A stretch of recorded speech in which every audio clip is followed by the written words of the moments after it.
Howrah Malda town intercity express যেটা বর্ধমান হয়ে যায়, আজিমগঞ্জ হয়ে যেটা যায় সেটা আরেকটা ভিডিওতে দেখতে পারবেন। ট্রেন নাম্বার 13011 হাওড়া স্টেশন থেকে মালদা টাউন যায় বর্ধমান মেল লাইন দিয়ে, এবং ট্রেন নাম্বার 13012 মালদা টাউন থেকে হাওড়াতে যায়। ইস্টার্ন রেলওয়ের আন্ডারে রোজ চলে এই ট্রেন। হাওড়া এবং মালদা টাউনের মধ্যে 7 ঘন্টা 20 মিনিট সময় লাগে। 340 কিলোমিটার জার্নি করে এক ট্রিপে। এতে প্যান্ট্রিকার নেই। এবারে দেখাবো time table. Train number 13011 Howrah স্টেশনের 12 নম্বর প্ল্যাটফর্ম থেকে রোজ ছাড়ে বিকেল 3:25-এ। এটা বর্ধমান মেল লাইন দিয়ে যায়, তাই ব্যান্ডেল স্টেশনেও দাঁড়ায় বিকেল 4:17 নাগাদ। তারপর বর্ধমান জাংশনের 2 নম্বর প্ল্যাটফর্মে ঢোকায় বিকেল 5:21-এ।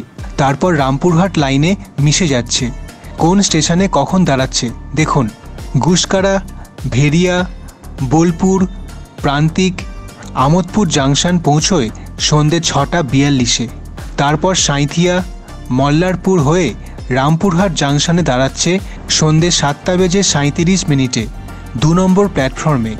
তারপর নলহাটি, মুরারাই, রাজগ্রাম হয়ে ঝাড়খণ্ডের পাকুড় স্টেশনে দাঁড়াচ্ছে রাত 8:36-এ। তারপর তিলডাঙ্গা হয়ে নিউ ফারাক্কা জাংশন 2 নম্বর প্ল্যাটফর্মে 9:45-টার সময় দাঁড়ায়। এবারে লেট করলে সেটা তখনই বুঝতে পারবেন। এবং শেষে মালদা টাউনের 2 নম্বর প্ল্যাটফর্মে ঢুকিয়ে দেয় রাত 11:15 নাগাদ। এবারে দেখব মালদা টু হাওড়া এই ট্রেনের টাইম টেবিল।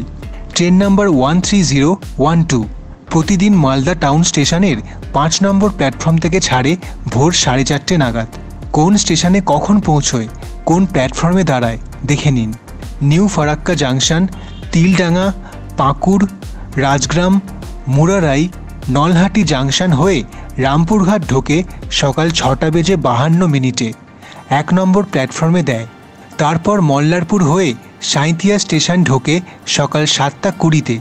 তারপর আমোদপুর, প্রান্তিক, বোলপুর শান্তিনিকেতন, ভেরিয়া, গুসকারা হয়ে বর্ধমানে পৌঁছয় সকাল 9:17 নাগাদ 5 নম্বর প্ল্যাটফর্মে দেয়। এটা মেল লাইন দিয়ে যায়, তাই ব্যান্ডেল ঢোকে সকাল 10:23-এ। এবং সবশেষে হাওড়া স্টেশনের 10 নম্বর প্ল্যাটফর্মে সকাল 11:25 নাগাদ পৌঁছে দেয়। এবারে বলবো এই ট্রেনের কোচের ব্যাপারে, তার সাথে টিকিট ফেয়ার। 4টে সেকেন্ড সিটিং কোচ আছে, 2টো এসি চেয়ার কার এবং 9টা জেনারেল কোচ। হাওড়া থেকে 5টা স্টেশনের মধ্যে ভাড়া বলা আছে। হাওড়া এবং মালদার মধ্যে জেনারেল কোচের ভাড়া 120 টাকা। এই ট্রেন কিন্তু সুপারফাস্ট নয়। সাঁইথিয়া এবং নিউ ফারাক্কার মধ্যে জেনারেল কোচের ভাড়া 55 টাকা। রামপুরহাট এবং মালদার মধ্যে জেনারেল কোচের ভাড়া 60 টাকা। ধন্যবাদ পুরো ভিডিওটা দেখার জন্য। কাটোয়া লাইন দিয়ে যেটা যাচ্ছে সেটা দেখে নিন।